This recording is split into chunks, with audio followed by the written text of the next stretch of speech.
بسم اللہ الرحمن الرحیم۔ تحفظ ناموس رسالت پر جو کچھ میں ان 7 لیکچرز میں کہنا چاہتا تھا، مجھے افسوس ہے کہ میں اس کی تمہید میں ہوں۔ میں نے صرف 2 موضوع چھیڑے ہیں، ایک موضوع جو کانفرنس میں چھیڑا تھا اور ایک موضوع جو یہاں چھیڑا تھا۔ یہ دونوں موضوع ایک ہی موضوع کے 2 حصے ہیں۔ موضوع کیا ہے؟ میں نے سمجھانا یہ چاہا تھا کہ تحفظ ناموس رسالت قدرت کا، مشیت ازلی کا، لازوال انسانی، مذہبی، شرعی، قانونی، عمرانی، ثقافی، سماجی، سیاسی، روحانی، نفسی، ماورائی، آفاقی، کائناتی اور ازلی ابدی قانون قدرت ہے۔ تحفظ ناموس قانون قدرت کیا مطلب؟ کہ اللہ تعالیٰ نے یہ قانون بنا دیا ہے کہ کائنات میں جو چیز بھی میں پیدا کروں گا اسے یہ کام کرنا ہوگا، اسے یہ کام کرنا ہوگا۔ تحفظ ناموس مصطفیٰ کا کام کرنا ہوگا۔ اب اس قانون کو سمجھ لیجیے، چونکہ مجھے سوالوں سے حیرت ہی نہیں کہ لوگ اس کو سمجھے نہیں۔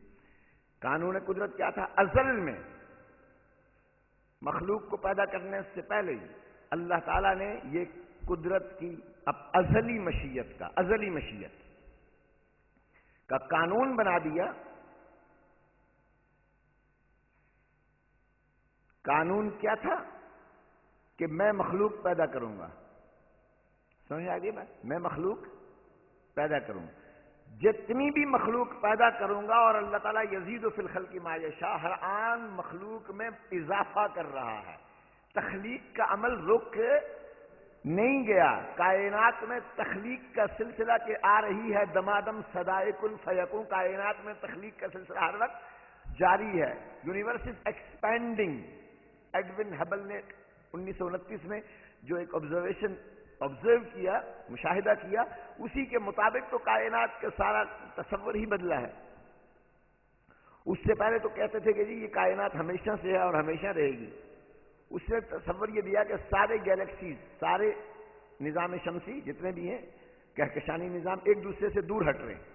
اس کا مطلب سائنسدانوں نے یہ نچوڑ نکالا کہ اربوں کھربوں سال پہلے گویا یہ سب کے سب اکٹھے تھے۔ تو اس کا مطلب کائنات ہمیشہ سے نہیں ہے، بلکہ ایک at a particular point it became into existence. اور پھر انہوں نے کہا کہ ایک بگ بینگ ہوا، بہت بڑا دھماکہ ہوا، جس سے وہ جو سنگولیرٹی تھی، وہ زیرو میس کے ساتھ وہ سنگولیرٹی وہ پھٹ گیا دھماکے سے۔ اور اللہ تعالیٰ نے قرآن میں فرمایا اولم يروا ان السماوات والارض كانتا رتقا ففتقناهما، کیا یہ لوگ دیکھتے نہیں ہیں کہ آسمان و زمین ایک ہی تھے، ہم نے انہیں پھاڑ دیا۔ تو وہ ایک دھماکہ ہوا، بگ بینگ، بہت بڑا دھماکہ، اس سے کائنات وجود میں آئی، ٹائم شروع ہوا، ٹائم سپیس دونوں وجود میں آ گئے۔ تو یہ تو ایک الگ موضوع ہے، میں ان چیزوں پر لیکچر پہلے دے چکا ہوں مختلف اوقات میں۔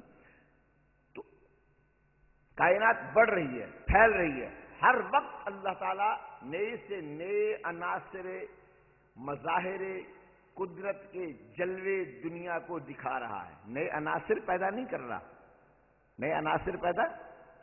رہا، عناصر تو 92 پیدا کر دیے ہیں۔ نئے سے نئے جلوے، کل یوم ہوا فی شأن، ہر آن یزید فی الخلق ما یشاء، جو وہ چاہ رہا ہے اضافے کر رہا ہے، جس طرح کے چاہ رہا ہے اضافے فرما رہا ہے۔ تو کائنات بڑھ رہی ہے، پھیل رہی ہے، اس میں تخلیق کا عمل حل جاری ہے۔ قانون قدرت پہلے لمحے سے یہ ہے کہ کائنات کی جو چیز بھی پیدا ہوگی وہ ناموس سے مصطفیٰ، ناموس رسالت کا تحفظ کرنے کی پابند ہوگی کائناتی طور پہ۔ کیا ہوگی؟ قانون یہ ہے، پابند ہوگی۔ اگر وہ اس قانون پر عمل کرے گی، ہر آن اپنی سانسوں سے، اپنی دھڑکنوں سے، اپنے اشاروں سے، کنایوں سے، رویوں سے، مزاجوں سے، طبیعتوں سے، سمجھ آگے، طرز عمل سے، طرز احساس سے، شعور سے، عمل سے، تعلقات سے، روابط سے، ہر چیز سے جو کچھ بھی اس کے وجود میں زندگی کی رمق پھوٹتی ہے، زندگی کے ہر دائرے، ہر گوشے، ہر زاویے میں اگر وہ اس قانون کا تحفظ کرے گی تو صلہ، انعام، جزا، بہترین ترقی، خوشحالی، عزت، سعادت، قرب الہی، قرب رسالت، بات سمجھ میں آ رہی ہے؟ اور اگر تحفظ ناموس رسالت کے اس قانون سے گریز کرے گی، اعراض کرے گی، ڈیویٹ کرے گی، انحراف کرے گی، بغاوت کرے گی، تو مجرم ہوگی، اور مجرم کی سزا عالم امتحان میں جن کو اس تحفظ کا شرعی پابند بنایا ہے، میری بات سمجھ میں آ گئی نا، جنہوں نے رسول پر کلمہ پڑھ لیا وہ شرعی طور پر بھی پابند بن گئے۔ اس قانون کے لیولز ہے نا، یہ قانون کائناتی ہے نا، تو شریعت پر بھی لاگو ہو رہا ہے۔ تو شرعی طور پر جو جو کلمہ پڑھ کے وہ پابند ہے اس بات کے کہ اس روئے زمین پر کہیں ناموس رسالت کی بے حرمتی نہ ہونے دیں، ناموس رسالت کی بے حرمتی نہ ہونے دیں۔ اگر وہ کہیں بے حرمتی دیکھیں تو سزا دیں، سزا وہ دیں جو خالق کائنات نے مقرر کی ہے، موت، ایبسلوٹ ایلیمینیشن۔ کیا؟ ایبسلوٹ ایلیمینیشن، مکمل فنا۔ جو بھی توہین رسالت کا ارتکاب کرے، وہ چاند ہو تو فنا، وہ سورج ہو تو فنا، وہ پھول ہو تو فنا، وہ ہوا ہو تو فنا، وہ آکسیجن ہو تو فنا، وہ انسان ہو تو فنا، وہ حیوان ہو تو فنا، وہ زمین والے ہو تو فنا، وہ آسمان والے ہو تو فنا۔ Absolute elimination. اور اگر یہ تحفظ ناموس رسالت کے اس قانون میں اس کی نگہداشت، پاسداری اور سزا دینے کے ذمہ دار لوگ کوتاہی کریں گے، مجرموں کو سزا نہیں دیں گے، اس قانون قدرت کو نافذ نہیں کریں گے، اس قانون قدرت کے نفاذ میں کوتاہی کریں گے، تو ان کا جرم ہوگا، اور ان کے جرم کی سزا پھر رب ذوالجلال دو طرح عطا فرمائے گا۔ پھر ایک یہ ہوگی کہ ایک تو اس جرم کی سزا اس مجرم کو اور اس مجرم سے پہلے ان لوگوں کو جنہیں اس سزا کا پابند بنایا تھا دینا، کائنات کے عناصر کے سپرد کر دے گا، نظام کائنات کے، نظام قدرت کے سپرد کر دے گا، وہی نظام کائنات جو ہماری مدد پر لگا رہتا ہے۔ میری بات سمجھ میں آ رہی ہے نا آپ کو؟ جسے اللہ تعالیٰ نے ہماری مدد پر لگایا ہوا ہے، ہم قوانین قدرت پر عمل کرتے ہیں تو وہ ہماری مدد کر رہی ہوتی ہے ساری کائنات۔ اس پر میں نے اپنی کتاب اپنا رزق بڑھائیے میں تفصیل سے لکھا ہے، اور اس میں بھی لکھا ہے، وہ تو اتنی باریک باریک مدد بھی کرتا ہے 5 منٹ زندگی کے لیے، اتنی باریک باریک مدد ہوتی ہے کہ آپ کسی وقت غریب ہوں، محتاج ہوں، مقروض ہوں، تو آپ کو سمندر میں سے، دریا میں سے آپ کو وظیفے مل جاتے ہیں، راستے مل جاتے ہیں، راستہ بھول جائیں تو شیر آپ کو رہنمائی کر دیتے ہیں۔ اگر دریا کا خشک ہو گیا ہو، آپ ایک پرزہ لکھ کر امیر المومنین کی حیثیت سے اس میں ڈال دیجئے، پانی بہنا شروع ہو جاتا ہے۔ آپ کا لشکر دور اگر دشمن کے گرفت میں آنے والا ہو تو آپ ممبر سے ہو کر چیخیے یا پکاریے یا ساریت الجبل، اور وہاں آواز پہنچ جائے گی اور لشکر کا تحفظ ہو جائے گا۔ میری بات سمجھ میں آ رہی ہے؟ اولیاء کرام کی کرامات ساری نظام قدرت کے عوامل ہے نا، نظام قدرت ہے نا، تو کائنات آپریٹ کرتی ہے۔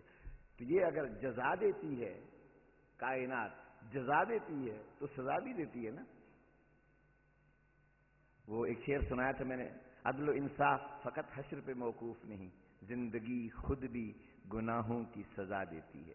نہ جا اس کے تحمل پر کہ بے ڈھب ہے گرفت اس کی، ڈر اس کی دیر گیری سے کہ ہے سخت انتقام اس کا۔ رزق حلال، بہت پہلے اپنے زمانے طالب علم میں میں نے رزق حلال کے انسانی شخصیت پر اثرات جدید میڈیکل سائنس کی روشنی میں، تو جدید سائنس نے تو سب کچھ ثابت کر دیا ہے، بہت کچھ اس حوالے سے میرے سائنس ٹی وی ٹاکس بھی موجود ہیں، اور وہ بھی اپنا رزق بڑھائیے ہوئے میں نے لکھا بھی ہے۔ رزق اگر آپ حرام کھلاتے ہیں اپنی اولاد کو تو قانون قدرت کیسے عمل کرتا ہے یہ تو آپ بھی سب جانتے ہیں خود۔ آپ کی اولاد کے ذریعے آپ پر آپریٹ کرتا ہے، سمجھ میں آ گئی کہ نہیں؟ پھر وہ نافرمان ہے، پھر وہ باغی ہے، پھر وہ آپ کی بے حرمتی کے زندہ نشان ہے، آپ کی بے حرمتی کے، آپ کی رسوائی کے اسباب ہیں۔ بے شمار. یہ موضوع تو یہاں تک میری امید ہے کہ سمجھ میں آ گئی ہوگی آپ کی. میں اس موضوع کے مختلف پہلوؤں پر اپنے لیکچرز میں گفتگو کرتا رہا ہوں. جب میں بات کر رہا تھا نماز کے حوالے سے، قرآنی آیات، میں نے سب سے زیادہ قرآنی آیات کے حوالے سے اس پر ارتکاز کیا. آج میں ایک جملہ جو ابھی کہہ گزرا ہوں، میرا جی چاہتا ہے کہ تھوڑی سی اس کی وضاحت کروں، اور وہ سائنس کی گہرائی میں جاتی ہوئی بات ہے، لیکن میں سائنس میں نہیں جاؤں گا، سادہ سی بات کروں گا. میں نے کہا کہ تخلیق کائنات سے پہلے رب ذوالجلال نے یہ قانون بنا دیا تھا. تخلیق کائنات سے پہلے.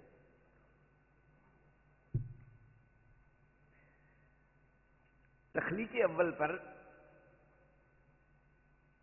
سائنس قرآن سیرت طیبہ میں میرے 2-3 لیکچرز ہیں تفصیلی، 2-3 گھنٹے کے.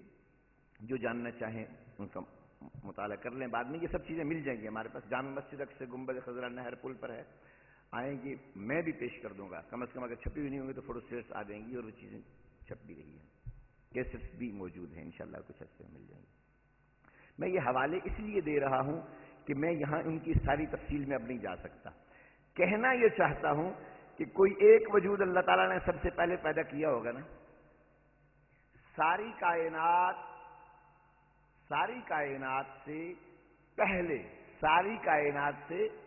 پہلے اگر پوری کائنات کو اکٹھے ایک ہی دھماکے سے پیدا کیا ہو، تب بھی کسی ایک وجود نے پہلے اپنا پیکر پایا ہوگا. تب بھی فلسفی بڑے طویل عرصے سے بات کرتے رہتے تھے، ارواح کی تخلیق اجسام سے پہلے ہوئی ہے. ٹھیک ہے، ارواح میں سب سے پہلے کوئی ایک روح پیدا ہوئی ہوگی، اور وہ رب الارواح کی باتیں کرتے ہیں. یہ موضوعات الگ ہیں سارے، میں ان کی تفصیلات میں نہیں جا رہا کیونکہ مجھے اپنے نقطے پر آنا ہے. میں نے آپ کو ایک گزارش 2-4 دن پہلے کی کہ یہ یہاں آپ کو بہت سی چیزیں نظر آ رہی ہیں، کہیں لکڑی، پتھر، شیشہ، کاغذ، کپڑا، لوہا، یہ سب چیزیں نظر آ رہی ہیں نا. 92 ایلیمنٹ، سارے کے سارے عناصر کائنات. آپ کو ہیلیم، پوٹاشیم، کیلشیم وغیرہ سب کچھ یہاں نظر آئے گا. یہ ساری چیزیں اس وقت تک اپنی اس حالت میں نظر آتی ہیں جب تک یہ اس طرح فروزن فارم میں موجود ہیں. انہیں اگر آپ ایک سرٹن ٹیمپریچر پر، ایک خاص درجہ حرارت پر لے جا کر پگھلائیں تو آپ کو پتا لوہا بھی پگھل جاتا ہے نا ایک درجہ حرارت پر. فی باس شدید، ہر چیز پگھل جاتی ہے. ان میں سے ہر چیز ایک خاص درجہ حرارت پر جو اس کے لیے اللہ نے مقرر کیا ہے قانون قدرت میں، اس درجہ حرارت پر پگھل کر آخر میں کیا رہتی ہے؟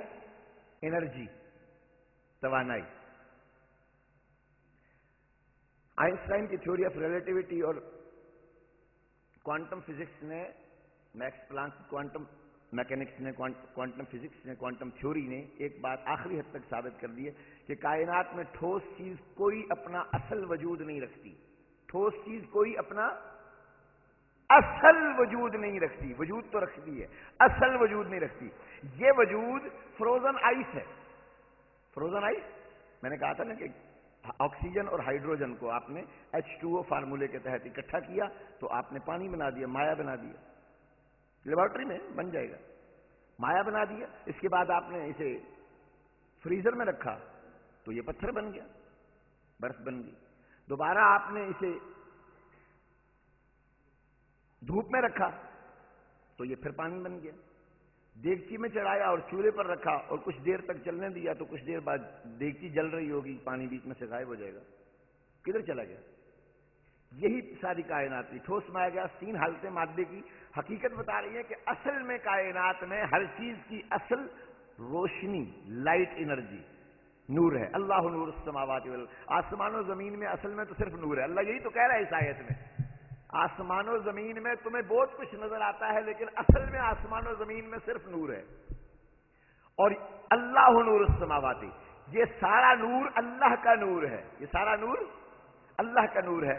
اللہ کے نور بذات نہیں ہے، یہ اللہ کے نور کی تجلی ہے، عکس ہے، بلا تمثیل بلا تشبیہ. جس طرح آئینے میں عکس اتر آئے، پانی میں آپ دیکھتے ہیں سورج کا چاند کا عکس اتر آتا ہے، عکس اتر آئے، یہ عکس ہے، تجلی ہے.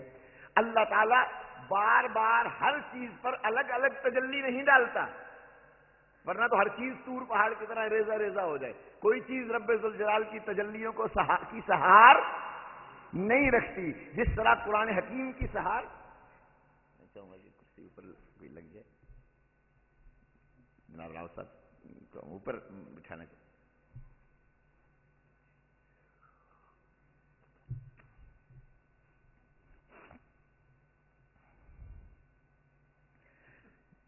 جس طرح فرمایا کہ لو انزلنا هذا القرآن على جبل لرأيته خاشعا متصدعا من خشية الله، ہمالیہ پہاڑ کے تاب و توا پر ناز کرنے والوں، اگر میں قرآن کی ایک آیت ہمالیہ پر اتار دیتا تو یہ ریزہ ریزہ ہو چکا ہوتا. ریزہ ریزہ ہو چکا. انا عرضنا الامانۃ علی السماوات والارض والجبال، میں نے پہاڑوں سے کہا قرآن اٹھا لو، امانت اٹھا لو. اس امانت کو کچھ شریعت کہیں گے، کوئی کچھ کہیں گے، کوئی کچھ کہیں گے، میں اس بحث میں نہیں جا رہا. چلیے میں کہتا ہوں کہ اس سے مراد قرآن بھی ہے، کیونکہ دوسری آیت میں فرما دیا والجبال والارض. پہاڑوں نے کہا ہم تو نہیں اٹھا سکتے. زمین کو کہا تو ساری زمین اپنے پہاڑوں، سمندروں، ریت، درختوں، پتھروں، ہر چیز سمیت آ جا، زمین پوری اٹھا لے. پھر ہم نے کہا آسمان والوں تم سب مل کر اٹھا لو قرآن. زمین، آسمان اور ساری کائنات، سب کچھ. ما خلقنا السماوات والارض وما بینہما، اللہ کہتا ہے میں نے جو کچھ پیدا کیا وہ آسمان اور زمین اور ان کے درمیان ہے، اس سے باہر نہیں ہے، اس سے باہر نہیں ہے. اصل میں کیا ہے آسمان؟ خلا کا نام ہے. آسمان کیا ہے؟ حد نگاہ ہے، خلا ہے، وسعت ہے. اسی میں کہیں آخری کنارے پر، اسی میں کہیں آخری کنارے پر سب چیزیں موجود ہیں. وما بینہما، ہم نے جو کچھ ان کے درمیان پیدا کیا. تو اب فرمائیے کہ ہم نے آسمانوں سے کہا تم اٹھا لو، زمین سے کہا تم اٹھا لو، مریخ، مشتری، زہرہ، عطارد، گیلیکسیز، سب کو کہا اٹھاؤ قرآن. سب عاجز آ گئی. کوئی قرآن کو نہ، جس پر بھی قرآن اتارا جاتا وہ ریزہ ریزہ ہو جاتا. یہ رب کی ایک صفت ذاتی کی تجلی ہے. اگر یہ پڑ جاتی کسی پر تو وہ ریزہ ریزہ ہو جاتا. موسیٰ علیہ السلام نے کہا اپنی ایک تجلی دکھا دے. کہا یہ طور پہاڑ جس پر میں نے تمہارے جوتے اتروائے ہیں، فخلعن علیک انک بالواد المقدس طویٰ، اس وادی مقدس میں موجود ہو، اس پہاڑ پر میں اپنی ایک تجلی ڈالتا ہوں، پھر دیکھ لینا. پہاڑ ریزہ ریزہ ہو گیا اور دیکھنے والا بے ہوش ہو گیا. کلیم اللہ. تو اللہ تعالیٰ ہر چیز پر اپنی نور کی تجلی نہیں ڈالتا. اس نے ایک ہی تجلی ڈالی، وہی سب سے بڑی تجلی تھی، وہی سب سے بڑی، سب سے پہلی تجلی تھی. وہ ایک ہی ذات سہار سکتی تھی، ایک ہی. اسی تجلی کو اس نے ایک نام دے دیا، قد جاءکم من اللہ، مجھ اللہ کی طرف سے اے مخلوق والو تمہارے پاس نور آیا ہے. اس تجلی کا نام نور ہے، اس تجلی کا نام نور ہے. وہ کتاب مبین، جب یہ زمین پر اترا تو کتاب ساتھ لایا ہے، یہ وہی نور ہے. اور جب اس کی بشارت دینے انبیاء کرام آئے تو حضرت عیسیٰ علیہ السلام کی بشارت میں نے سنائی تھی آپ کو قرآن میں سے. وَمُبَشِّرًا بِرَسُولٍ يَأْتِي مِن بَعْدِ اسْمُهُ احمد، میں ایک ایسے رسول کی بشارت دیتا ہوا آیا ہوں، دینے کے لیے آیا ہوں، جو میرے بعد آئے گا، میرے بعد آئے گا. بڑی اہم بات ہے. اب اس کے بعد نام بھی لے لیا، اسمہ احمد، ان کا نام احمد ہوگا. اور جو بعد میں آئے ہیں ان کا نام، بڑا نام، پہلا نام محمد رکھا گیا. تو اللہ تعالیٰ تو جانتا تھا. اب بائبل والے عیسائی یہودی کہیں گے جی تم، ان کا نام تو احمد بتایا گیا ہے، تمہارے رسول کا نام تو محمد ہے. اتنی گنجلک میں، پیچیدگی میں اس اعتراض کی گنجائش خدا نے کیوں چھوڑی؟ عیسیٰ کی زبان سے محمد نام ہی بلوا دیتے، اسمہ محمد کہہ دیتے. اسمہ احمد کیوں کہا؟ اس لیے کہ عیسیٰ علیہ السلام بتا رہے ہیں اس آیت میں، یہاں نام سنانا ضروری نہیں تھا، نام سنانا ضروری نہیں تھا. تو سنایا کیوں گیا؟ ایک خاص حقیقت بتانے کے لیے. اور وہ حقیقت یہ تھی، جس سمے، جس لمحے، جس ساتھ، جس پل، جس آن رب ذوالجلال نے اپنی پہلی تجلی اتاری اور اس تجلی کا نام پے کر محمد عربی صلی اللہ علیہ وسلم کے وجود میں احمد نام ڈھلا. ابھی مخلوق میں اور کچھ وجود میں نہیں آیا. اللہ تعالیٰ نے اپنی اس تجلی کو مخلوق کے لیے اپنا فیضان بنایا، اپنی عطا بنایا، اپنا کرم بنایا، اپنی نوازش بنایا، اپنا ارمغان الوہیت بنایا. یہ رب ذوالجلال کی بارگاہ سے عطا ہے، کرم ہے، رحمت ہے، فیضان ہے، نوازش ہے. اس میں نعمتیں ہیں، اس میں زندگی ہے، اس میں سکون ہے، اس میں خوشیاں ہیں، اس میں صحت ہے، اس میں عافیت ہے، اس میں ولایت ہے، اس میں صبر ہے، اس میں شکر ہے، اس میں انک لعلی خلق عظیم. جتنے بھی اخلاق و اوصاف خدا بنائے گا سب اس میں ہیں. لقد کان لکم فی رسول اللہ اسوۃ حسنہ. جتنا ماڈل کائنات میں کسی کے لیے چاہیے گا، جیسا life style, ideal life style. کائنات ہمیشہ سے آئیڈیل لائف سٹائل ڈھونڈ رہی ہے، تو کائنات ڈھونڈے گی اور وہ سارا آئیڈیل لائف سٹائل رب ذوالجلال نے اسی تجلی میں سمویا ہوا تھا. جو کچھ نعمتیں، کمالات، عطائیں اللہ تعالی مخلوق کو دینا چاہتا تھا قیامت تک اور قیامت کے بعد بھی. میری بات سمجھ میں آ رہی؟ جتنی بھی نعمتیں، جتنے بھی کمالات، بھئی یہ سب نعمتیں، صبر، شکر، قناعت، زہد، ولایت، علم، عمل، ہنر، تقوی، صلاحیت، ہنر، پذیرائی، رشتے، تعلقات، سب کچھ کیا ہے؟ نعمتیں ہیں. صرف مال و دولت ہی نعمت نہیں ہے، صرف کالجز اور بلڈنگ اور ادارے اور تنظیمیں ہی نعمت نہیں ہے. صحت، عافیت، سلامتی، بینائی، شنوائی، گوشت، سب کچھ جو ہے کیا ہے؟ سب نعمتیں ہیں. سب غوثیت، قطبیت، فردیت، سب کیا ہے؟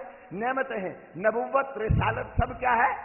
نعمتیں ہیں. تو مخلوق کو، ابھی تو مخلوق بنی نہیں، بولیے، وہ جو ساری مخلوق بنے گی اور اس ساری مخلوق کو قیامت تک جو کچھ بھی خدا دینا چاہے گا وہ سارا اس نے اس پہلی تجلی میں سمویا ہوا ہے.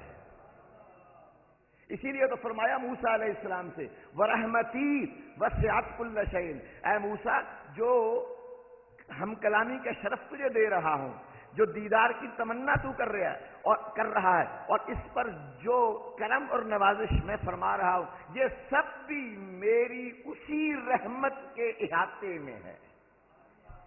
میرے پاس مخلوق کو دینے کے لیے، یہ جملہ اچھی طرح دھیان میں رکھیے گا تو غلط مطلب نہ نکالے اس سے.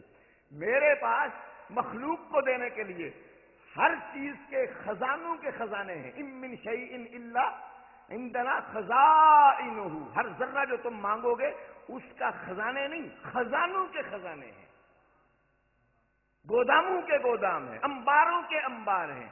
سمجھ میں آ گئی نا؟ حیران پیدا کر رہا ہے. شادابی، رانائی، روہت جی، والد جی، سب کچھ پیدا کر، تو سب کچھ بے حساب ہے. وَرَحْمَتِي وَسِعَتْ كُلَّ شَيْءٍ. یہ سب کچھ میری رحمت کی آغوش میں سمٹا ہوا ہے. رحمت کی یہ سب، ان میں سے کچھ بھی رحمت سے باہر ہے. اس سب کچھ کا نام رحمت ہے. بولیے، اس سب کچھ کا نام.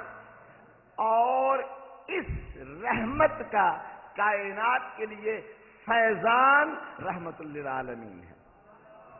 فَسَأَكْتُبُهَا لِلَّذِينَ يَتَّقُونَ. یہ رحمت میں ان کے مقدر میں لکھوں گا جو مصطفیٰ سے جڑ جائیں گے صلی اللہ علیہ وآلہ وسلم. میں آیات کے طویل ترجمہ نہیں کر رہا کیونکہ وقت کم ہے. تو اب آپ کو بات سمجھ میں آ گئی کہ نہیں آ گئی کہ کائنات کو ابھی پیدا ہونی ہے اور اللہ تعالیٰ نے پہلی تجلی ڈالی ہے. فرمایا جو کچھ اس کائنات کو پیدا کروں گا اسے وجود دوں گا، زندگی دوں گا، خوشیاں دوں گا، سکون دوں گا، قرب دوں گا، حرکت دوں گا، کشش دوں گا، جاذبیت دوں گا، قوانین قدرت، انٹراپی کے لا بناؤں گا، تھرمو ڈائنامکس کے لا بناؤں گا، موشن کے لا بناؤں گا، قوانین قدرت، جو کچھ بناؤں گا وہ سب کچھ کہاں ہے؟ میری اس تجلی میں چھپا ہوا ہے. وہ پہلا وجود اس کائنات کا وہ نور ذات کی تجلی تھی. نور ذات کی پہلی، نور ذات کی. اس سے پہلے خدائے ذوالجلال کنت کنزم مخفیہ، کنز مخفی تھا، چھپا ہوا خزانہ. چھپا ہوا خزانہ کیا مطلب؟ کوئی تھا ہی نہیں، کوئی تھا ہی نہیں جو اسے دیکھے، جانے، پہچانے، مانے اور پوجے. فخلقت الخلق. اس نے چاہا، احببت ان اعرف، میں یہ نہیں کہہ رہا ہوں کہ یہ حدیث پاک ہے، حدیث قدسی ہے، یہ میرا موضوع نہیں ہے. مجھے آیات قرآن اس کے حوالے کیا ہیں وہ سب موجود ہیں، لیکن میں اس استدلال کے بغیر ہی، آپ اسے قول ہی سمجھ کر سمجھ لیجئے. فَأَحْبَبْتُ أَنْ أُعْرَفَ، میں نے چاہا کہ مجھے پہچانا جائے. یہ سمجھ لیجئے کہ ڈی فیکٹو یہی رہا، ڈی فیکٹو یعنی matter as a matter of fact یہی ہوا. یہ اولیاء کرام نے اس کو سمجھا اور ان کے وجدان نے جو الفاظ تراشے وہ یہ كنت كنزا مخفيا فأحببت أن أعرف. یقیناً اللہ تعالیٰ چھپا ہوا تھا، جب کوئی تھا ہی نہیں تو اللہ تعالیٰ تنہا تھا، وہ چھپا ہوا تھا. چھپا ہوا مینس کوئی تھا ہی نہیں جو اللہ تعالیٰ کو دیکھے جانے پہچانے. فأحببت أن أعرف، رب ذوالجلال نے چاہا کہ وہ مخلوق بنائے جو اسے پہچانے، تو اس نے مخلوق پیدا کرنا چاہیے. اس سے پہلے خدا کی کوئی تجلی کسی پر نہیں پڑی، کہیں نہیں پڑی، اس لیے کہ نہ زمان تھا نہ مکان تھا، کچھ بھی نہیں تھا، کچھ بھی. تو خدا ہی خدا تھا، تو خدا نے خود پر تو تجلی نہیں ڈالنی تھی نا، خود پر تو. میری بات سمجھ میں آ رہی ہے نا؟ یہ نقطے ذہن میں رکھیے، یہ اہم بات ہے. اللہ اپنی ذات سے باہر جو سب سے پہلا جلوہ اتارتا ہے، اس جلوے کا نام اس نے محمد رکھا ہے.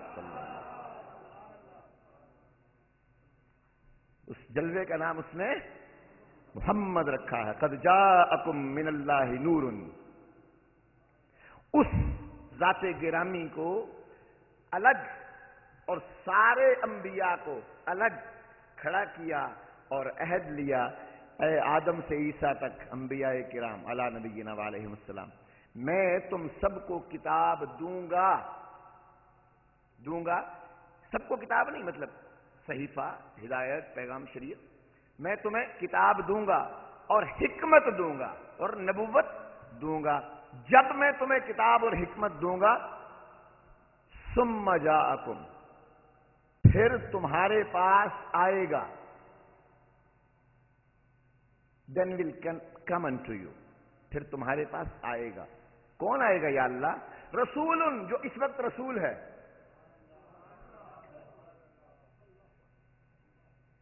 بات تو اس وقت کر رہا ہے نا اللہ، عہد لے رہا ہے اور کہہ رہا ہے کہ ابھی تمہیں کتاب نہیں دی، میں نے تمہیں نبوت نہیں دی، تمہیں دوں گا. لما آتیتکم، جب میں تمہیں دوں گا، جب میں تمہیں نبی بناؤں گا، تمہیں نبی بناؤں گا کوئی کسی وقت کے کسی خاص لمحے پر. پھر جب میں تم سب کو نبی بنا چکوں گا، بھیج چکوں گا زمین پر، ثم جاءکم، پھر تمہارے پاس آئے گا. یا اللہ کون آئے گا؟ رسول، جسے میں اس وقت رسول کہہ رہا ہوں، جسے میں اس وقت میں اس کا نام نہیں لے رہا، میں اسے رسول کہہ رہا ہوں. اس کا مطلب کہ اس وقت محمد الرسول اللہ رسول تھے اور اکیلے رسول تھے، اکیلے رسول تھے. اور ان سے جن سے عہد لیا انہیں بتا دیا کہ اس وقت یہ تمہارے لیے رسول ہے. لَتُؤْمِنُنَّ بِهِ وَلَتَنْصُرُنَّ، جہاں تم نبوت لے کر جاؤ گے، اپنے نبی ہوتے ہوئے بھی اس پر ایمان لانا ہوگا. اس وقت اس رسول مکرم صلی اللہ علیہ وسلم کو، جو اکیلے رسول تھے، سب کی روحوں کے لیے رسول تھے، بولیے سب کی ذرات کے لیے رسول تھے، کل کائنات کے لیے رسول تھے، سارے نبیوں کے لیے، ہونے والے نبیوں کے لیے رسول تھے. اور ساری کائنات اس وقت انہیں پہچانتی تھی. اس وقت اس ذات گرامی کا نام احمد تھا. احمد تھا، اللہ کی تعریف کرنے والا. کیا اس وقت قدرتی طور پہ نام ہونا ہی یہی چاہیے تھا. کیوں کہ اس وقت حضور اکرم صلی اللہ علیہ وسلم تنہا ہیں اور اللہ خالق کائنات ہے، تو حضور اللہ کی تعریف کر رہے ہیں نا، تعریف کرنے والے ہیں. زمین پر آئیں گے تو حضور صلی اللہ علیہ وسلم کو دنیا دیکھے گی تو آپ کی تعریف کرے گی، تو آپ محمود اور محمد ہوں گے. وہاں بھی اس کے بعد اللہ تعالیٰ آپ کو محمود بھی بنا دے گا، محمد بھی بنا دے گا. انبیاء سے عہد لیا تو اس کے بعد انبیاء نے بھی تعریف کرنا شروع کر دی. ٹھیک ہے نا؟ تو پہلے قدرتی طور پہ پہلے حضور کا نام احمد ہونا چاہیے. تخلیق میں آتے سمے تو انبیاء کرام سارے انبیاء حضور اکرم صلی اللہ علیہ وسلم کو اپنے رسول، کائنات کے اپنے لیے رسول، سمجھ میں آگے نا، اپنی طرف بھیجے گئے رسول، اپنے لیے رسول کی حیثیت سے پہچانتے تھے، اور جس نام نامی سے پہچانتے تھے وہ نام نامی احمد تھا۔ فرمایا غور کیجئے گا، میرا سوال ہے آپ سے، کیونکہ لوگوں کو الجھنیں ہوتی ہیں تو میں وہ دور کرنا چاہتا ہوں۔ ہو سکتا ہے کوئی یہ کہے کہ زمین پر آنے کے بعد آپ عالمین کے لیے رسول ہیں۔ میں وہ حدیث نہیں سنا رہا ارسلت الی الخلق کافۃ میں ساری کم از کم قرآن میں سے 150 آیات میں اس وقت سنا سکتا ہوں جو بتائیں گی کہ حضور اکرم صلی اللہ علیہ وسلم عالم ازل میں بھی ساری کائنات کے لیے رسول تھے۔ میں نے ان پر گفتگو پہلے بھی کی ہوئی ہے اور انشاءاللہ سیرت انسائکلوپیڈیا میں آئے گی بھی، لیکن میں یہاں اس وقت سنا نہیں رہا، صرف ایک دلیل دینا چاہتا ہوں۔ اللہ تعالیٰ اس آیت میں کہہ رہا ہے، یہ سورہ فرقان مکی ہے، فرما رہا ہے کہ میرا رسول ساری کائنات کے لیے، ساری کائنات عالمین کے لیے رسول بن جائے۔ کس لمحے سے؟ جب غار حرا میں قرآن اتارا، تو یا اللہ یہ ساری مخلوق کو، ساری کائنات کو جو اس لمحے تو اپنے رسول کی کا امتی بنا رہا ہے، بولی اس لمحے تو محمد صلی اللہ علیہ وسلم کو ساری کائنات کے لیے رسول بنا رہا ہے۔ اس سے پہلے محمد رسول اللہ کسی عالم میں موجود تھے یا نہیں تھے؟ تھے نا موجود۔ تو جس عالم میں موجود تھے وہاں سارے عالمین کے لیے محمد رسول اللہ کو رسول بنانے میں کیا رکاوٹ تھی؟ صرف ہمارے سمجھنے میں رکاوٹ ہوگی نا۔ تو اللہ تعالیٰ نے محمد عربی صلی اللہ علیہ وسلم کو ساری کائنات کے لیے تخلیق کے پہلے لمحے سے رسول بنایا۔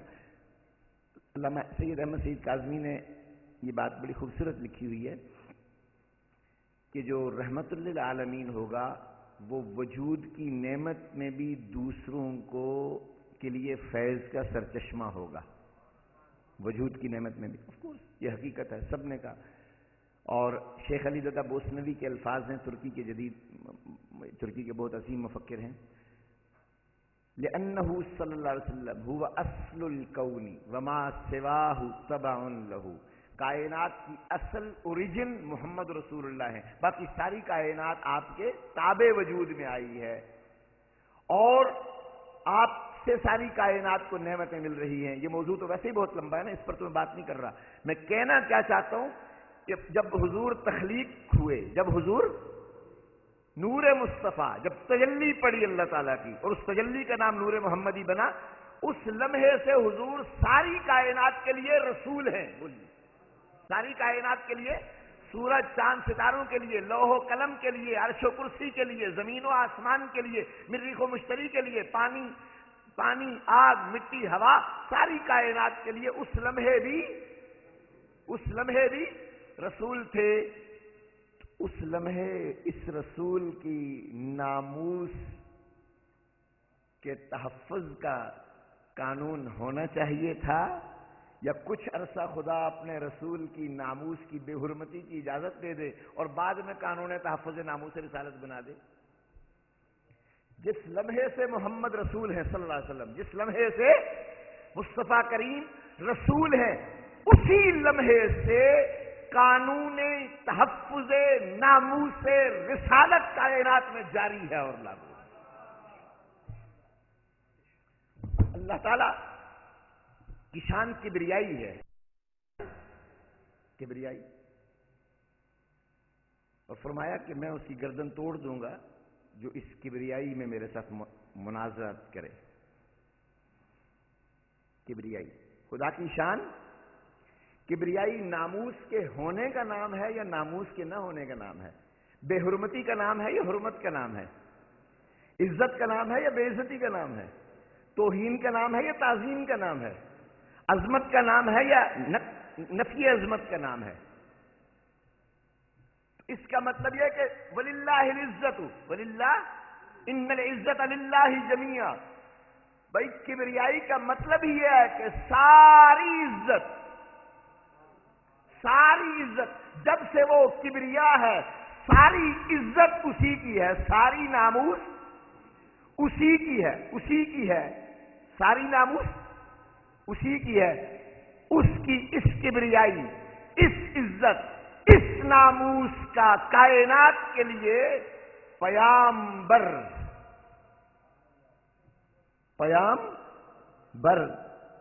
جو بھی ہوگا اسے محروم عزت رکھائے گا، اس کی بے حرمتی برداشت کرے گا، 2 گھنٹے برداشت کرے گا، 100 سال برداشت کرے گا۔ وہ شیعہ حضرات کا عقیدہ ہے کہ جی بدا اللہ تعالیٰ کو پہلے کوئی بات بسا اوقات ایک کام کر لیتا ہے، بعد میں اسے اچانک ظاہر ہوتا ہے کہ نہیں یہ ٹھیک نہیں تھا، یہ ٹھیک ہے۔ اللہ تعالیٰ معاف فرمائے۔ ایسا کوئی تصور اللہ کی ذات کے بارے میں کفر سری ہے۔ تو بھئی اللہ تعالیٰ تو ازل سے عالم الغیب فلا یظہر علی غیبہ احدا الا من ارتضی من رسول۔ تو آپ تصور کیجئے گا کہ اگر عزت اور ناموس، بولیے، خدا کی صفت ہے، خدا کی صفت ہے، عظیم ترین صفت ہے، اور جب وہ اپنی صفات مخلوق میں، جب وہ اپنی صفات کا فیض مخلوق میں جاری کرنے کے لیے مخلوق کی طرف اپنا رسول بھیجتا ہے، زمین پر نہیں، عالم ازل میں جب رسول بناتا ہے مخلوق کے لیے، تو کیا اپنی صفت ناموس، صفت عظمت، صفت حرمت کا بھی یہ رسول مظہر ہوگا یا نہیں ہوگا؟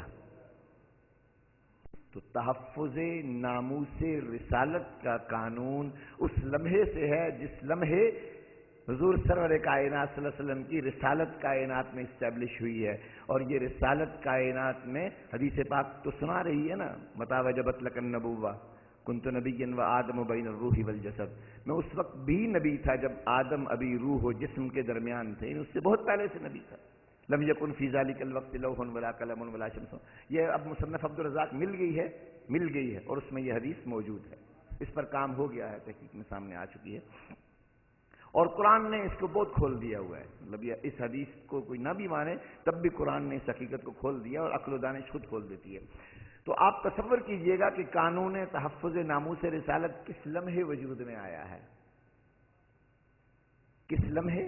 تخلیق کائنات سے پہلے، تخلیق کائنات سے پہلے، سورج چاند ستاروں کو وجود میں لانے سے پہلے، جس لمحے محمد رسول اللہ کی ذات گرامی، روح، جوہر، ہستی، نور، جب نور مصطفیٰ تجلی الوہیت کا پرتب وجود میں آیا ہے، اسی لمحے سے وہ ناموس سمیت وجود میں آیا ہے،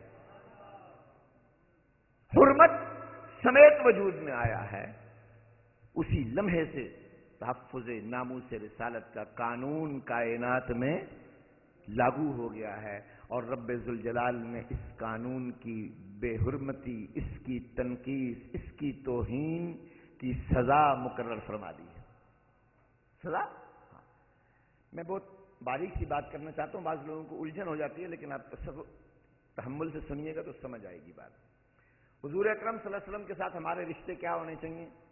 شریعت کہتی ہے محبت کا رشتہ۔ کیا رشتہ ہونا چاہیے؟ اتباع کا رشتہ، تصور کا رشتہ، یاد کا رشتہ، ٹھیک ہے نا، شوق ملاقات کا رشتہ، تعظیم تکریم کا رشتہ۔ عام طور پر کتابوں میں ترتیب یہ لکھی گئی ہے کہ محبت اصل ایمان ہے، کوئی شک نہیں، محبت اصل ایمان ہے، محبت اصل ایمان کی بنیاد ہے محبت۔ میں محبت اور تعظیم کے درمیان بات کرنا چاہتا ہوں۔ محبت اور ایمان کے درمیان جب بات کروں گا تو ایمان محبت کی کوکھ سے جنم لیتا ہے، محبت کے بغیر ایمان نہیں ہے۔ لیکن میں ایمان اور محبت کے درمیان بات نہیں کر رہا، محبت اور تعظیم کے درمیان بات کر رہا۔ عام طور پر تعظیم رسول صلی اللہ علیہ وسلم کو محبت رسول کا ایک تقاضا بنا کر پیش کیا جاتا ہے۔ کیا؟ ایک تقاضا کہ ہمیں محبت ہے حضور سے، اب تقاضا ہے کہ ہم تعظیم بھی کریں۔ میرا سوال ہے آپ سے، اور یہ تقاضے اور بھی، اس میں ایک تقاضا یہ بھی ہے کہ حضور اکرم صلی اللہ علیہ وسلم کے روضہ انور پہ حاضری کی تمنا ہونی چاہیے، حضور کے دیدار کا شوق ہونا چاہیے۔ ایک تقاضا یہ بھی ہے کہ کثرت سے حضور کو یاد کیا جائے، ایک تقاضا یہ بھی ہے کہ کثرت سے درود پاک پڑھا جائے، ایک تقاضا یہ بھی ہے کہ پوری سنتوں کی پیروی کی جائے۔ اب مجھے بتائیے، ہم میں سے کتنے لوگ ہیں جو ساری سنتوں کی پیروی کرتے ہیں؟ اور جو شخص سنت رسول کی بالکل پیروی نہیں کرتا، مثال کے طور پر عام انسان کسی کی بات کر لیجئے، نان پریکٹسنگ مسلم کی، جو سنت کی پیروی نہیں کرتا، تو اس نے محبت کا ایک تقاضا چھوڑ دیا نا، کیا وہ کافر ہے؟ کیا وہ واجب القتل ہے؟ بولیے، کیا اتباع رسول میں کوتاہی کے مرتکب شخص کو آپ قتل کریں گے؟ حالانکہ اتباع رسول محبت کا تقاضا ہے، محبت کا ساری کتابوں میں یہی ترتیب لکھی ہوئی ہے۔ اگر تعظیم رسول محبت کا ایک تقاضا ہو تو قانون تو شریعت کا یہ ہے کہ محبت کے تقاضے اگر پورے نہیں ہوئے تو آپ ناقص ہیں۔ آپ کیا ہیں؟ کافر نہیں ہیں، ناقص ہیں، آپ محروم ہیں۔ یہ جرم بھی نہیں ہے، سزا بھی نہیں ملے گی اس کو۔ اتباع نہ کرنے کی سزا کیا ہے قانون شریعت میں؟ مفتی وقت کے پاس کیا سزا ہے؟ قاضی وقت کے پاس کیا سزا ہے؟ کس کتاب میں کیا سزا لکھی ہے؟ تو محبت کے تقاضے پورے نہ کرنے کی سزا شریعت میں کوئی نہیں ہے، کیونکہ یہ جرم نہیں ہے، یہ محرومی ہے، بدنصیبی ہے، محرومی ہے، بدنصیبی ہے، لیکن یہ مستوجب سزائے قانونی جرم نہیں ہے۔ تعظیم رسول اگر محبت کا تقاضا ہے تو پھر اس کا حشر بھی تو یہی ہوگا کہ جب تقاضا پورا نہیں کیا تو کوئی جرم نہیں ہے، زیادہ سے زیادہ آپ محروم ہیں، آپ بدنصیب ہیں، تو کیا آپ تعظیم رسول میں کوتاہی کرنے کی اجازت دے سکتے ہیں؟ کیوں؟ حالانکہ یہ بھی تقاضا ہے، اتباع رسول میں تو کوتاہی کی اجازت دے دی ہے آپ نے، تو یہ بھی تو تقاضا ہے، یاد رسول میں کوتاہی کی اجازت دے دی ہے۔ اصل میں تعظیم رسول کو محبت کے بعد رکھنا اور محبت کا ایک تقاضا بنا کر پیش کرنا بھول یہاں ہوئی ہے، بھول یہاں ہوئی ہے۔ محبت ایمان کی اصل ہے، تعظیم محبت کی اصل ہے، تعظیم اوریجن ہے، تعظیم اوریجن ہے، تعظیم ذات محمد رسول اللہ کا حق ہے، حضور کے وجود کا حصہ ہے تعظیم۔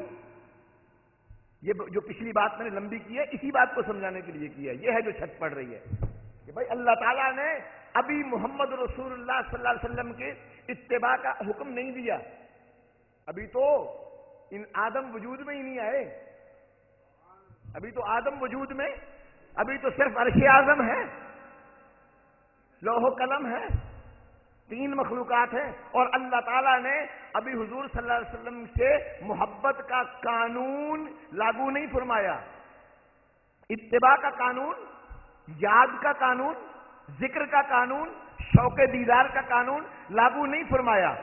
یہ قوانین مصطفیٰ کریم صلی اللہ علیہ وسلم کے منصب رسالت کے ایسے حقوق ہیں جو ہمارے حضور کے ساتھ رشتہ جڑنے پر ہماری ذمہ داری بنتے ہیں، ٹھیک ہے نا؟ اور مخلوقات سب الگ الگ قسم کی ہیں، ایک امت اجابت ہے، ایک امت دعوت ہے، ایک امت تشریف ہے۔ آج آپ حضرات پریشان ہو رہے ہوں گے، خاص کر نئے لوگ، کہ یہ بہت مشکل باتیں آ رہی ہیں۔ میری مجبوری تھی کہ میں نے جو موضوع شروع کیا تھا قانون تحفظ ناموس رسالت، کائناتی قانون ہے، میں اسے بیان تو کر دوں، اور اس کا سائنس والا حصہ بیان نہیں کر رہا، وہ میں نے چھوڑ دیا ہے، اشارتاً ایک آدھ بات آئی ہو، وہ اگر وقت ملا تو انشاءاللہ میں کسی وقت جب آپ بھی سننے سمجھنے کے لیے تیار ہوں، میں مشکل نہیں بنا کر پیش کرتا ہوتا، سائنس کو آسان بنا کر پیش کرتا ہوں، لیکن وقت اس کے لیے چاہیے ہوتا ہے۔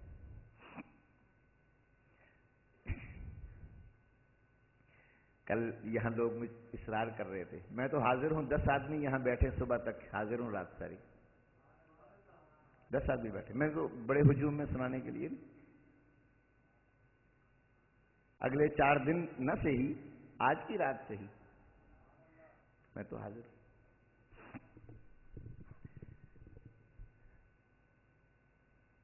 ابھی یاد رسول کے، ذکر رسول کے، صلاۃ و سلام کے مخلوق پر حقوق عائد نہیں ہوئے، حقوق عائد نہیں ہوئے، تبلیغ پر پکار کے استجیبوا للہ وللرسول اذا دعاکم کے آداب جاری نہیں ہوئے تو پھر کیا تعظیم رسول، تحفظ ناموس رسول کا قانون بھی جاری نہیں ہوا تھا؟ کیا خدا تعالیٰ کچھ عرصہ اپنے رسول صلی اللہ علیہ وسلم، اپنے محبوب پاک صلی اللہ علیہ وسلم کے ذات کی، وجود کی، شخصیت کی، عظمت کی، محبوبیت کی توہین گوارا کر سکتا تھا؟ وہ تو لاکھوں سال کا عرصہ ہے، آدم علیہ السلام کے وجود میں آنے اور حضور صلی اللہ علیہ وسلم کے تجلی اول کی حیثیت سے نمود پانے، شہود پانے کے درمیان لاکھوں سال کا عرصہ ہوگا۔ 14,000 سال تو وہ احادیث میں، روایات میں ملتا ہے 14,000 سال، اور وہ 14,000 سال اگر وہ ان یومن عند ربک کالف سنۃ مما تعودون خدا کے دن گنے جائیں تو جہاں ہمارا ایک 50,000 دن، 50,000 سال، وہاں کا ایک سال یا ایک دن تو تصور کیجئے کہ وہ کتنا عرصہ ہوگا۔ کیا اتنا عرصہ خدا تعالیٰ نے ناموس رسالت کے بغیر محمد رسول اللہ صلی اللہ علیہ وسلم کو وجود بخشا ہوا تھا؟ اگر اتنا عرصہ بخشا تھا تو کچھ اور عرصہ صحیح مزید، یا اللہ جسے اتنی توہین برداشت کی تھی کچھ اور کر لے، پھر دنیا میں بھی کچھ عرصہ کر لے، چلو کچھ لوگوں کو تو چھوٹ دے دے، چلو کچھ تھوڑی جی توہین کرنے کی اجازت دے دے۔ تو جب آپ ایک دفعہ رہگزر بنائیں گے تو اس رہگزر پہ بریک کہیں نہیں آئے گی، چلنے کے آخر تک مرحلہ آئے گا۔ تو آپ کو ماننا پڑے گا کہ یہ سارے تقاضے جو ہم یہاں بیان کرتے ہیں، یہ صفات ہیں، یہ حقوق ہیں حضور اکرم صلی اللہ علیہ وسلم کی مختلف صفات کے، سمجھ میں آ گئی نا، حضور کی مختلف صفات کے حقوق ہیں۔ تعظیم رسول حضور کی ذات کا حصہ ہے، جوہری حصہ، the part of very essence of Muhammad and substance. یہ الفاظ میرے ساتھ جو کہہ سکتا ہوں، the part of very substance of Muhammad, very essence of Muhammad and substance, وہ جو ذات محمدی، وہ سبسٹینس جسے محمد رسول اللہ نام دیا جائے، جس پیکر میں، جس وجود میں، کیونکہ ہم تو تصور نہیں کر سکتے نا اس کا، تو وہ جو اس کا جو جوہر تھا، روح تھی، حقیقت تھی، اصل تھی، اس اصل کا، اس وجود کا، اس خمیر کا، اس فطرت کا، اس ذات کا، اس شخصیت کا، اس باطن کا، اس ذات اول و آخر کا حصہ ہے ناموس۔ جب سے حضور ہیں تب سے اللہ تعالیٰ کے ہاں تحفظ ناموس رسالت کا قانون لاگو ہے، جو اس وقت مخلوقات تھی ان سب پر اس وقت لاگو تھا۔ کیا سورج کو خدا نے اپنے رسول کی توہین کرنے کی اجازت دی ہوئی ہے؟ کیا چاند کو اجازت دی ہے؟ اگر اجازت دی ہوتی تو یہ انگلی کا اشارہ ہوتا تو چاند 2 ٹکڑے نہ ہوتا، ایک اشارہ ہوتا تو سورج واپس پلٹ کر نہ آتا۔ ہم نے انہیں صرف معجزات گن کر، یہ صرف معجزات نہیں ہے، یہ کائنات پر رب ذوالجلال کی طرف سے محمد رسول اللہ صلی اللہ علیہ وسلم کو جو ایبسلوٹ ساورینٹی دی ہے، ایبسلوٹ ساورینٹی دی ہے، جو تصرف مطلق کی لامحدود طاقت عطا فرمائی ہے، یہ اس کے مظاہر ہیں، اس کی ڈیمونسٹریشن ہے۔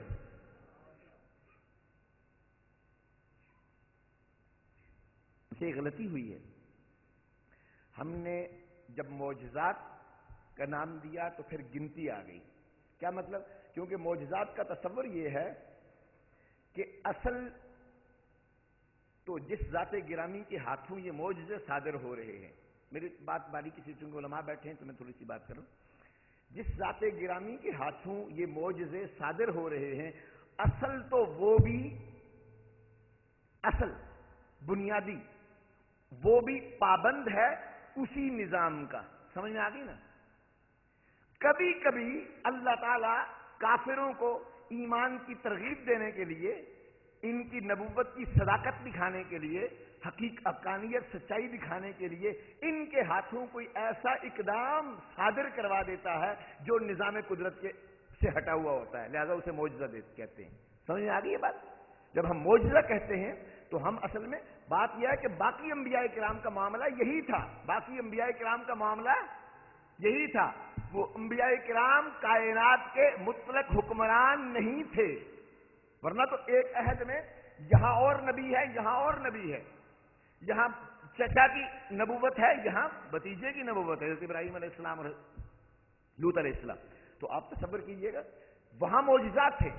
حضور اکرم صلی اللہ علیہ وسلم کا اصل اختیار بے قراں، لامحدود، لمٹ لیس ہے. اصل میں کائنات مصطفیٰ کے سپرد ہے، جب چاہیں جہاں چاہیں جو چاہیں تصرف فرما دیں. قرآن سے ثابت کروں گا، میں موجود ہوں. وہ جو نظام عمومی چلتا نظر آتا ہے، بھئی ہم یہاں بات سن چکے ہیں، کعبۃ اللہ کو کائنات کا قبلہ بنانے کا قانون اللہ تعالیٰ نے نہیں بنایا قبلہ دنیا والوں کے لیے. اب ایک حیرت انگیز بات ہے، چونکہ اس میں دونوں چیزیں آتی ہیں تو یہیں ظاہر ہو جائیں گی. آپ کہیں گے، جو اس نقطہ نظر کے قائل نہیں، آپ کہیں گے کہ اگر یہ حضور کے اختیار میں ہوتا تو حضور اکرم صلی اللہ علیہ وسلم آسمان کی طرف نگاہ کیوں اٹھاتے؟ ٹھیک ہے نا، آپ یہ کہیے، میں اسی کے لیے یہ وضاحت کر رہا ہوں. نگاہ کیوں اٹھاتے؟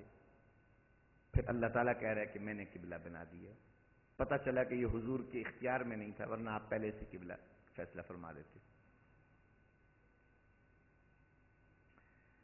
ایک جملہ میں نے بہت شروع میں آپ سے کہا تھا یہاں، اور اس پر میں اپنی مسجد کی تقریروں میں طویل باتیں کر چکا ہوں. وَرَفَعْنَا لَكَ ذِكْرَكَ.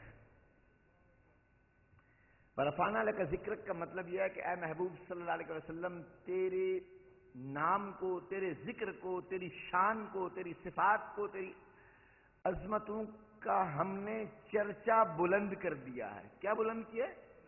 چرچا، ذکر بلند کیا ہے کہ تجھے جو صفات میں نے دی ہیں، جو کمالات میں نے دیے ہیں، جو تصرفات میں نے دیے ہیں، جو اختیارات میں نے دیے ہیں تجھے، ان اختیارات کا چرچا دنیا میں بہت بلند اور اونچا چرچا میں چاہتا ہوں. ٹھیک ہے؟ اب یہ چرچا کرنے کے لیے اللہ تعالیٰ نے تدبیریں اختیار کی ہیں، جس طرح بنیامین کو یوسف کے پاس ٹھہرانے کے لیے تدبیر اختیار فرمائی ہے. بھوک نہ لگے تو اناج کی قدر و قیمت نہیں آتی، پیاس محسوس نہ ہو تو پانی کی افادیت، یوٹیلیٹی، تقلیل افادہ کا قانون لاگو نہیں ہوتا. اگر میدان حنین سجائی نہ جاتی، اگر میدان حنین سجایا نہ جاتا، اور 12,000 کی تعداد کے وجود میں خود پر تعداد پر فخر اور رشک نہ پیدا کیا جاتا.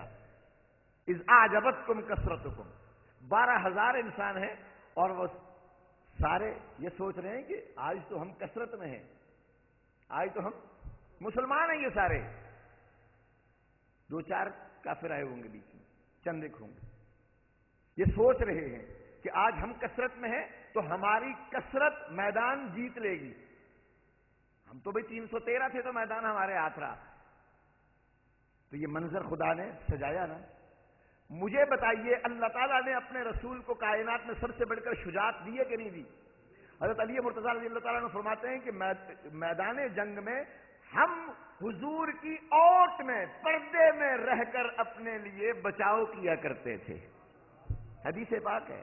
حضرت علی مرتضیٰ رضی اللہ تعالیٰ عنہ، یہ خیبر شکن سے کہلوایا ہے، خیبر شکن سے کہلوایا ہے. مجھے بتائیے اگر جنگ کا میدان نہ سجتا تو کائنات کو کیسے نظر آتا کہ محمد کے وجود میں خدا نے کیسی بہادری پیدا کی ہے؟ اس کے لیے ضروری ہے نا میدان. اگر طائف میں لہو لہان نہ ہوتے، زخمی نہ ہوتے، تو کیسے پتا چلتا کہ جہاں کائناتی قوانین قدرت اللہ تعالیٰ کے اذن سے روب عمل آ جاتے ہیں، فرشتہ پہاڑوں کا انہیں پیسنے کے لیے آ جاتا ہے. طائف والوں کو 2 پہاڑوں کے درمیان پیس دینے کے لیے خدا کا اذن اجازت لے کر آ جاتا ہے، اور محمد رسول اللہ کی رحمت اس عالم میں وہاں چمکتی ہے. کیسی چمکتی؟ آج ہم فتح مکہ کے وقت کہتے ہیں دیکھو اس معاف کر دینے والے رحمت للعالمین جیسا کوئی ہے دنیا کی تاریخ میں. یہ سوال ہم کیسے اٹھاتے اگر 13 سال مکے میں اور 10 سال مدینے میں محمد رسول اللہ نے اتنی تکلیفیں نہ اٹھائی ہوتی. تو وہ تکلیفیں اٹھانا ضروری تھا نا، تاکہ محمد رسول اللہ کی شان عفو و کرم دنیا کو دکھا دی جائے. تو یہ تدبیر ہے نا، تدبیر کی سطح پر اللہ تعالیٰ تدبیر سجا رہا ہے. غلطی کی احد کے لوگوں نے، غلطی کی احد میں 50 تیر اندازوں نے رسول اللہ کے فرمان کی تعمیل میں کوتاہی کی. حضور نے فرمایا تھا اس درے سے نہ ہٹنا، اور وہ ہٹ گئے. اس نافرمانی کو یہ تو صحابہ نے کی نا، کیوں کروایا اللہ نے؟ اتنا نقصان، اتنی تکلیف کیوں کروا دی؟ اور اس کے نتیجے میں نقصان کتنا ہوا آپ نے دیکھا نا. حضور اکرم صلی اللہ علیہ وسلم کے دندان مبارک شہید ہوئے، چہرہ انور زخمی ہوا، اب نڈھال ہو گئے اور نیچے بیٹھنے پر مجبور ہو گئے گھاٹی میں، اور سارا حملہ آپ کی ذات پر ہوا. یہ سب کچھ کیوں رب ذوالجلال نے سجا دیا میدان احد میں؟ یہ اتنا کیوں کروا دیا؟ یہ اس لیے کروا دیا کہ وہ لیمیز اللہ الخبیث من الطیب، قیامت تک کے لیے دنیا کو دکھانا تھا، دنیا کو دکھانا تھا کہ میں زمین کے سینے پر محمد کے غلاموں سے محمد کی نافرمانی برداشت نہیں کرتا. اگر نافرمانی کرو گے تو سزا تمہیں صرف یہی نہیں ملے گی کہ تمہیں چوٹ پہنچے گی، تم شہید ہو جاؤ گے، سزا یہ بھی ملے گی کہ جس کے نام پر تم جیتے اور مرتے ہو میں اسے زخمی کروں گا، تاکہ تم تڑپ تڑپ کر زمین پر رو رو کر بلک بلک کر یاد کرو کہ ہمارے محبوب کو چوٹ پہنچی ہے. مصطفیٰ کو چوٹ پہنچا کر مدینے والوں کو تڑپایا ہے، رلایا ہے. ان کے وجود میں وہ پیار، وہ آگ، وہ تڑپ، وہ بےقراری، وہ خوف، وہ اعتماد، وہ یقین جگا دیا ہے کہ ان میں سے جب بھی کوئی قیامت تک اگر زندہ رہتا تو کبھی مصطفیٰ کی نافرمانی کی جرات نہ کرتا. کہ جب ہم حضور کی نافرمانی کرتے ہیں تو چوٹ ہمیں یہاں نہیں لگتی، چوٹ ہمیں یہاں لگتی ہے. ہمارے محبوب کو تکلیف پہنچتی ہے تو ہم تڑپتے ہیں. قصور ماں باپ نے کیے ہوتے ہیں. 2 دن کے معصوم بچے کو اللہ تعالیٰ رلاتا ہے. اچھا یہ کب رلایا کرتا ہے؟ جب اس کے ماں باپ سخاوت کرنے میں سخت دل ہو جائیں، نرم دلی کم ہو جائے، دوسروں کو روتا ہوا دیکھ کر، بیمار دیکھ کر ہسپتالوں کے پاس سے گزریں تو ان کے آنسو نہ بہ سکیں. سمجھ آ گئی نا؟ جب قسط قلوبکم، دل سخت ہو جاتے ہیں تو پھر اللہ کے پاس یہ تدبیر ہوتی ہے کہ وہ ان کے اپنے بچوں کو، معصوم بچوں کو تڑپاتا ہے تاکہ ان کے سینے میں جو چاہت بھری ہوئی ہے اس بچے کی وہ انہیں رلا دے اور ان کے دل کو نرم کر دے، پگھلا دے. تو یہ تو کائناتی قوانین کے فارمولے ہیں. میری بات سمجھ آ رہی ہے؟ تو اب آپ تصور کیجئے کہ وہ جو بات تحفظ ناموس رسالت کی ہوگی، درود پاک کیجئے.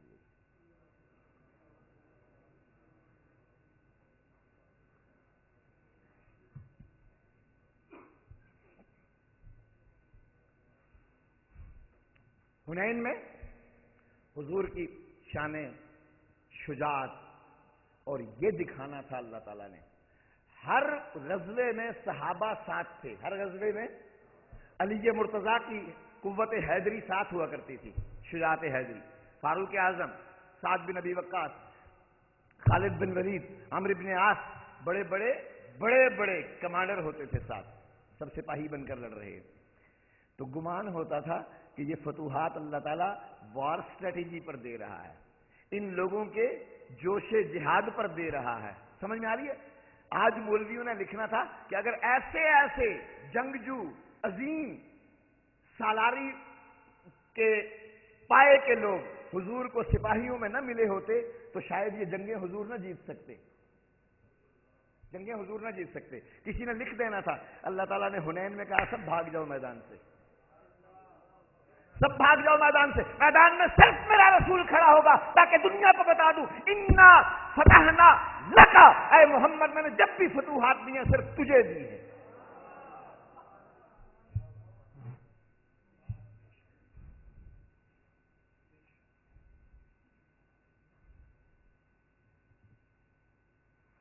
آپ کے سوال کا جواب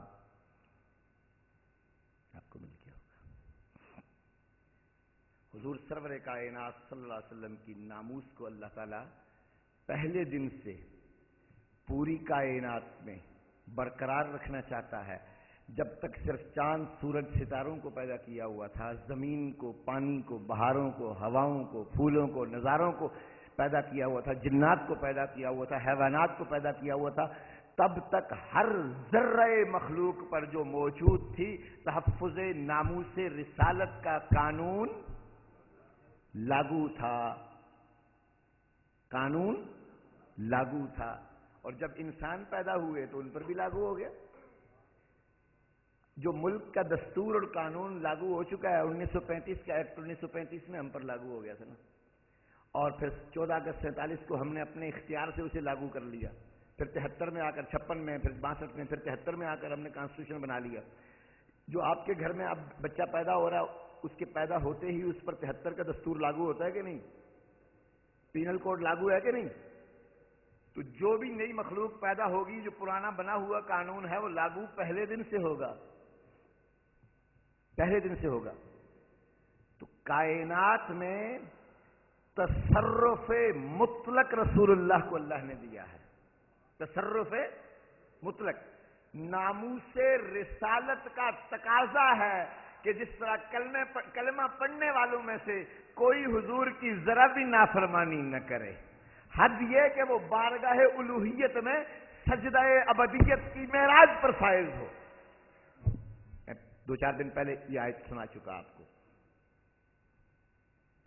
اور اللہ تعالیٰ نے ڈیمونسٹریشن کروا دی۔ حضور اکرم صلی اللہ علیہ وسلم سے اس صحابی کو پیغام بھجوایا کہ اسے کہو، فلاں کو کہو تمہیں محمد بلاتے ہیں صلی اللہ علیہ وسلم، رسول اللہ بلاتے ہیں۔ اور جس صحابی کو بھیجا اس نے اسے نماز کی حالت میں دیکھا تو حکم رسول پہنچا دیا۔ اور وہ صحابی نماز 1 رکعت پڑھ چکا تھا، 1 باقی تھی، چونکہ وہ نو مسلم تھا، اس کے ذہن میں یہ بات نہیں تھی، یہ اس قانون کی تمام تفصیلات محفوظ نہیں تھیں، اور اللہ تعالیٰ محفوظ کر دینا چاہتا تھا ہر ذہن میں قیامت تک کے لیے۔ اس نے تیزی سے نماز پڑھی، تیزی سے مکمل کی اور فوراً آیا۔ اور حضور اکرم صلی اللہ علیہ وسلم جنہوں نے کبھی اپنے ذات کے لیے ذرا بھی کسی کو ٹوکا نہیں، سرزنش نہیں فرمائی، بڑے بڑے تکلیفیں پہنچانے پر، میں سنا چکا، اس شخص کا پہلے محاسبہ کیا ہے، تمہیں میں نے بلایا تھا، دیر سے کیوں آئے ہو؟ اور دیر آپ جانتے ہیں 2-3 منٹ سے زیادہ نہیں ہوئی ہوگی۔ یہ حضور اکرم صلی اللہ علیہ وسلم مواخذہ نہیں فرما رہے، یہ قانون قدرت امپلیمنٹ ہو رہا ہے، قانون تحفظ ناموس رسالت۔ میں کل عرض کر چکا ہوں کہ وہ چونکہ ہم بار بار مسلسل یہ سنتے آئے ہیں نا کہ حضور اکرم صلی اللہ علیہ وآلہ وسلم معاف فرما دیتے تھے، تو میں نے عرض کیا کل اشارے میں کہ خود قرآن میں اللہ تعالیٰ نے حضور اکرم صلی اللہ علیہ وسلم سے فرمایا کہ بے شک آپ کو معاف کرنے کا حق ہے، پر کہیں کہیں کوئی گستاخ ایسی توہین کر دیتا ہے کہ میں آپ کے معاف کرنے کے حق کو بھی وہاں روک دوں گا۔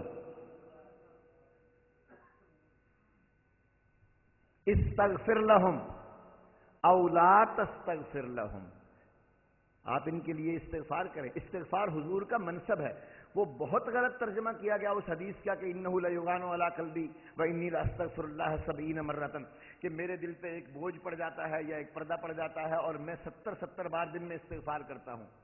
کس چیز پر استغفار کرتے تھے؟ پھر تعویلیں ڈھونڈنا شروع کر دی کہ جی وہ چونکہ حضور اکرم صلی اللہ علیہ وسلم کے درجات میں بلندی ہوتی ہے تو ہر لحظہ جب بلندی پر آتے ہیں تو پہلے والے مقام سے استغفار کرتے ہیں۔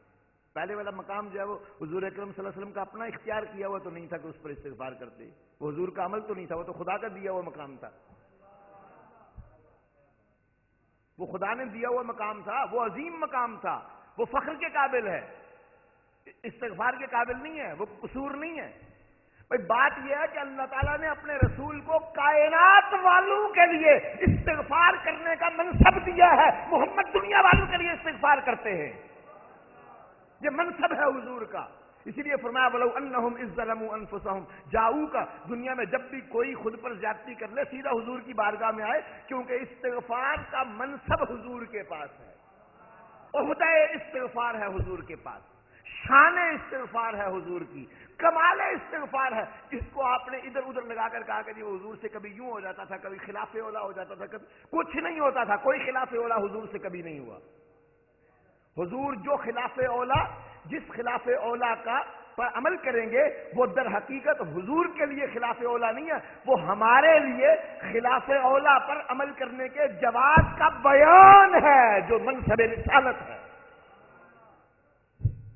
حضور اگر کبھی مکروہ عمل کو، جو ہمارے لیے مکروہ ہے، اس کو اگر حضور کبھی اپنا لیں تو ہم کہیں گے جی حضور نے مکروہ کا ارتکاب کیا، معاذ اللہ، نہیں، وہ ہمارے لیے مکروہ ہے، حضور کے لیے اس پر عمل کرنا تاکہ ہمارے لیے مکروہ پر عمل کی حالت میں سزا معاف ہونے کا خدائی منشا ظاہر ہو جائے۔ حضور کے لیے اس پر عمل کرنا خدا کی طرف سے فرض ہے، رسالت ہے، نبوت ہے۔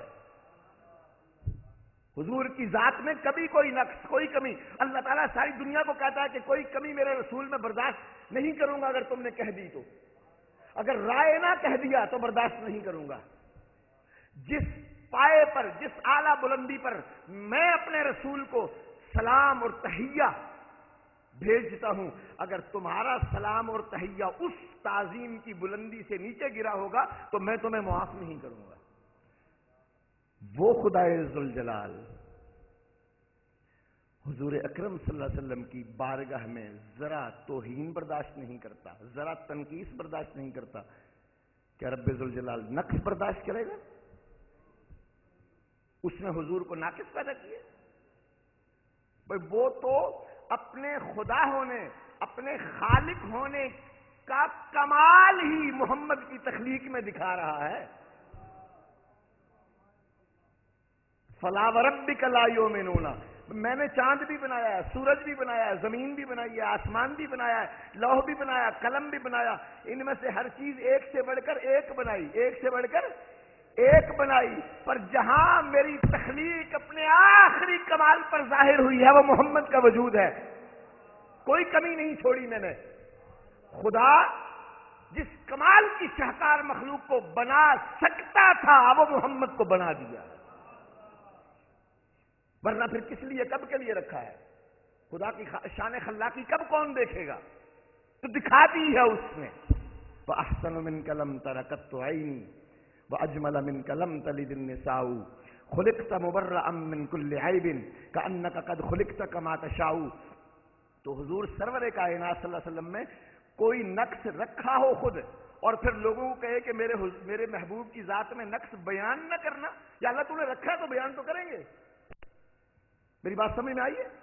یا اللہ تو نے یہ کمی رکھی ہے، یہ کمی رکھی ہے، یہ کمی رکھی ہے، یہ نقص رکھا ہے، یہ خامی رکھی ہے، یہ چیز چھوڑ دی ہے، تو ہم تو بیان کریں گے، جو چیز چھوڑ دی ہے وہ تو بیان ہوگی۔ اللہ کہتا ہے میں نے کوئی نقص اپنے محبوب میں چھوڑا ہی نہیں، تو بیان کوئی کیسے کرے؟ جھوٹ برداشت نہیں۔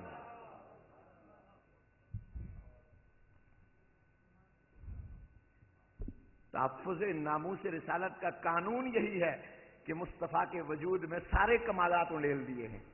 حضرت شیخ عبدالحق محدث دہلوی پر اللہ کی کروڑوں کروڑوں رحمتیں ہوں، فرماتے ہیں ہر رتبہ کبود درم کا بروس ختم، ہر مرتبہ جو مخلوق کو دینا ممکن تھا، بھئی خدا اب مخلوق کو خالق نہیں بنانا چاہتا، خالق ممکن نہیں ہے مخلوق کے لیے کہ وہ خالق بن جائے، خالق اللہ ہے، ابسلوٹ خالق، ابسلوٹ مطلق کی بات کر رہا ہوں۔ اللہ تعالیٰ کی منشا مخلوق میں کسی کو معبود بنانا نہیں ہے، معبود بنانا نہیں ہے، تو حضور کو نہ خالق بنایا ہے نہ معبود بنایا ہے، نہ حضور معبود ہے، حضور معبود نہیں محبوب ہے،